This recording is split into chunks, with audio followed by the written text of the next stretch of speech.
നമസ്കാരം. Robin bus ഇപ്പോൾ കേരളത്തിൽ ചൂടുപിടിച്ച ചർച്ച ഇതാണ്.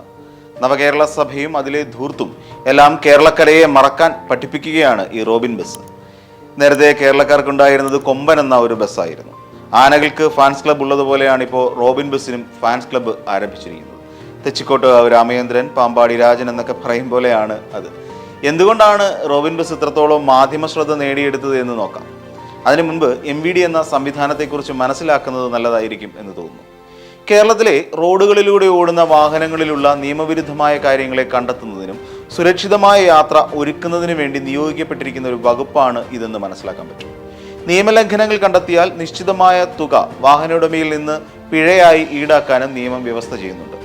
ഇത്തരത്തിലുള്ള നിയമങ്ങൾ MVD എന്ന സംവിധാനത്തിന് പണമുണ്ടാക്കുന്നതിന് വേണ്ടി മാത്രമാണെന്നാണ് പലരും ധരിച്ച് വശമായി വെച്ചിരിക്കുന്നത്. ഇനി നിസ്സാരമായ ഒരു കാര്യം ചോദിക്കട്ടെ. എല്ലാ തരത്തിലും നിയമം പാലിച്ച് വാഹനം ഓടിച്ച എത്ര പേർക്ക് MVDയുടെ ശല്യം ഉണ്ടായിട്ടുണ്ട്? ഒരുപക്ഷെ ചിലപ്പോൾ വാഹന പരിശോധനയ്ക്ക് വേണ്ടി കുറച്ച് സമയം നമുക്ക് നഷ്ടമായിട്ടുണ്ടാകാം. അനാവശ്യമായ പിഴ ഒരിക്കലും നിയമം പാലിച്ച് ഓടുന്നവർക്ക് ഉണ്ടായിട്ടുണ്ടാകാൻ സാധ്യത വളരെ വളരെ കുറവാണ്. ഇനി കാര്യത്തിലേക്ക് വരാം. സംസ്ഥാനത്തെ നിയമങ്ങൾക്കെതിരെ പോരാടുന്നവർക്ക് ആരാധകരുണ്ടാകുന്ന കാലത്തിലേക്കാണ് കാര്യങ്ങൾ പോകുന്നതെന്നാണ് റോബിൻ ബസ് സംഭവം മലയാളിക്ക് നൽകുന്ന പാഠം. കിഷോർ എന്ന ആളിൽ നിന്നും പവർ ഓഫ് അറ്റോർണി വഴിയാണ് ഗിരീഷ് എന്ന കോട്ടയം സ്വദേശി റോബിൻ ബസ് നടത്തി വരുന്നത്. അദ്ദേഹം കോൺട്രാക്ട് കാരേജ് എന്ന വിഭാഗത്തിൽ പെടുത്തിയിട്ടുള്ള ഈ ബസ് സ്റ്റേജ് കാരേജ് എന്ന നിലയിലേക്ക് ഓട്ടം നടത്താൻ ശ്രമിക്കുന്നു. ഇതാണ് അദ്ദേഹത്തിന്റെ തെറ്റ്. അതിന് അദ്ദേഹം ചൂണ്ടിക്കാട്ടുന്നത് മോട്ടോർ വെഹിക്കിൾസ് ആക്ടിലെ 82 മുതൽ 85A വരെയുള്ള വകുപ്പുകളാണ്. അതായത് ടൂറിസ്റ്റ് പെർമിറ്റുള്ള വാഹനങ്ങൾക്ക് ഇത്തരത്തിൽ ലൈൻ ബസ്സുകൾ നടത്തുന്നത് പോലെ ഉള്ള സർവീസ് നടത്താനുള്ള അനുമതിയില്ല. പക്ഷേ കോടതിയിൽ അദ്ദേഹം സത്യവാങ്മൂലം നൽകിയത് ഈ വാഹനം കോൺട്രാക്ട് കാരേജ് ആണെന്നും നേരത്തെ തന്നെ പല ട്രിപ്പുകളും ഏറ്റിട്ടുണ്ട് എന്നും അതുകൊണ്ട് വാഹനം വിട്ടുതരണം എന്നുമായിരുന്നു. അതിന് കോടതി നൽകിയിരിക്കുന്ന നിർദ്ദേശം ഇതുവരെയുള്ളതും ഇനിയുമുള്ള പിഴത്തുകകൾ അടച്ചുകൊണ്ട് വാഹനം ഓടിക്കാം എന്നുള്ളതായിരുന്നു. എന്തിനു എന്നുകൂടി നോക്കാം. നിലവിലുള്ള കോൺട്രാക്ട് പ്രകാരം എടുത്തിട്ടുള്ള ട്രിപ്പുകൾ പൂർത്തിയാക്കുന്നതിന് വേണ്ടി മാത്രം. അങ്ങനെയാണ് വാഹനം നിരത്തിലിറക്കിയിട്ടുള്ളത്. ഇതിപ്പോൾ റോബിൻ ബസ് തോന്നുന്നിടത്തു നിന്നും ആളിനെ കയറ്റുകയും ഇറക്കുകയും ചെയ്തുകൊണ്ടാണ് ഇപ്പോൾ സർവീസ് നടത്തിയത്. അത് നിലവിലുള്ള പെർമിറ്റിന് ഘടക വിരുദ്ധമാണ്. അതുമല്ലെങ്കിൽ അങ്ങനെയൊരു ആനുകൂല്യം റോബിൻ ബസ്സിനുണ്ടെന്നിരിക്കെ തമിഴ്നാട് MVD വാഹനം പിടിച്ചെടുത്തപ്പോൾ അദ്ദേഹം വഴിയിൽ നിന്ന് ആളിനെ കയറ്റുകയോ ഇറക്കുകയോ ചെയ്തിട്ടില്ല എന്നറിയിച്ചിരുന്നു. അതെന്തിനായിരുന്നു എന്ന് അദ്ദേഹം വ്യക്തമാക്കേണ്ടതല്ലേ? അപ്പോൾ നിയമത്തിലെ ആ ഒരു പ്രശ്നത്തെക്കുറിച്ച് ഗിരീഷ് ബോധവാനായിരുന്നു എന്നല്ലേ നമുക്ക് അതിൽ നിന്ന് മനസ്സിലാക്കേണ്ടത്. പിന്നീട് മറ്റൊരു പ്രശ്നം, ഈ ഓൾ ഇന്ത്യ ടൂറിസ്റ്റ് പെർമിറ്റ് കൈമാറ്റം ചെയ്യപ്പെടാൻ പാടില്ല എന്ന് നിയമമുണ്ട്.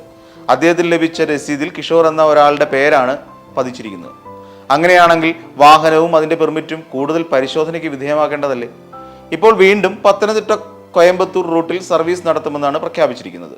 ഈ സാഹചര്യത്തിൽ കേരളത്തിലെ സ്വകാര്യ ബസ്സുകൾ ആശങ്കയുമായി വകുപ്പിനെ സമീപിച്ചിരിക്കുകയാണ്. അവരെങ്ങനെ ആശങ്കപ്പെടാതിരിക്കും? കേരളത്തിലെ എല്ലാ നിയമങ്ങളും പാലിച്ചുകൊണ്ട് നഷ്ടമെങ്കിലും കിട്ടിയ റൂട്ടിൽ സർവീസ് നടത്താൻ വിധിക്കപ്പെട്ടവരാണ് നിലവിലുള്ള സ്വകാര്യ ബസ് ഉടമകളിൽ ഏറിയ പങ്കും. ഇത്തരത്തിൽ തോന്നിയ പോലെ നാട്ടിലെ ബസ് ഉടമകൾ സർവീസ് നടത്താൻ തുനിഞ്ഞിറങ്ങിയാൽ അത് ഭീഷണിയായി മാറുമെന്ന് തന്നെയാണ് അവർ ചിന്തിക്കുന്നത്.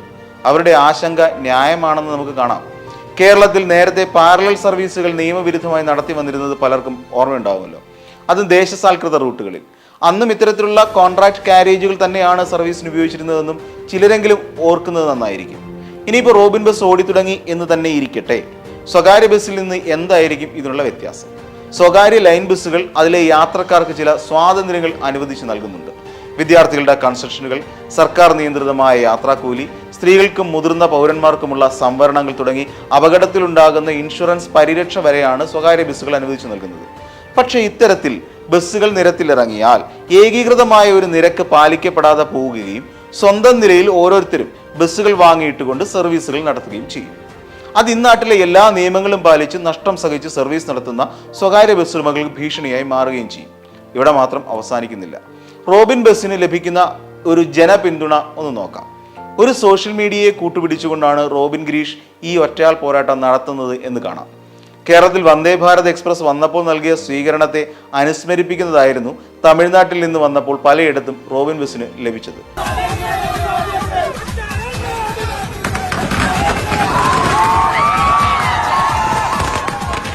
പുഷ്പവൃഷ്ടി മുതൽ പൊന്നാടയിട്ട് സ്വീകരിക്കുന്നവരെ നമുക്കവിടെ കാണാൻ പറ്റും. തടിച്ചുകൂടി ജനങ്ങളുടെ നടുവിൽ വിജയശ്രീ ലാളിതനായി നിൽക്കുന്ന റോബിൻ ഗിരീഷിനെയും നമുക്ക് കാണാം. ഇത് വിളിച്ചു പറയുന്നത് ഈ ഗിരീഷിന്റെ രാഷ്ട്രീയ മാനങ്ങളാണ്.